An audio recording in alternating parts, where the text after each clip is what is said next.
often in family business consulting work, it's all about the family business, and there's so much emphasis placed on the family business.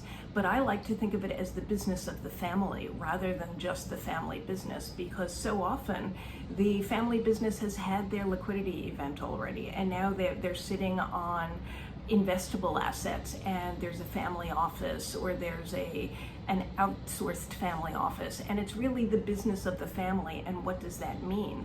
And that encompasses so much more than just the governance of the family business. So mom and dad or grandma and grandpa may have run that family business and ruled it probably with an iron fist.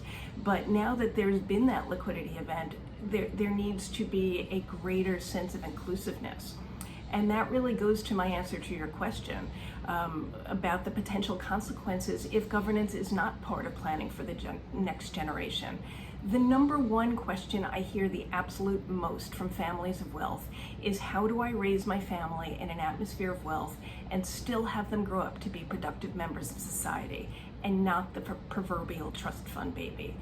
You know, the knock on millennials these days is that they're not prepared to roll up their sleeves and put in the hard work.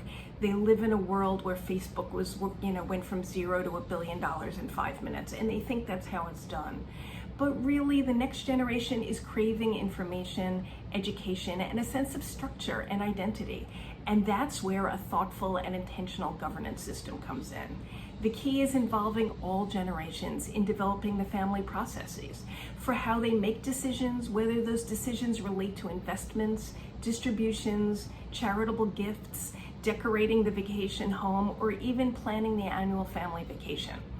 Communication needs to be multi-directional, because if the next gen is not involved and doesn't feel heard, the family's governance system is meaningless to them.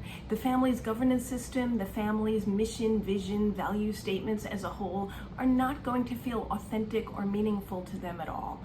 And that's the biggest consequence of all.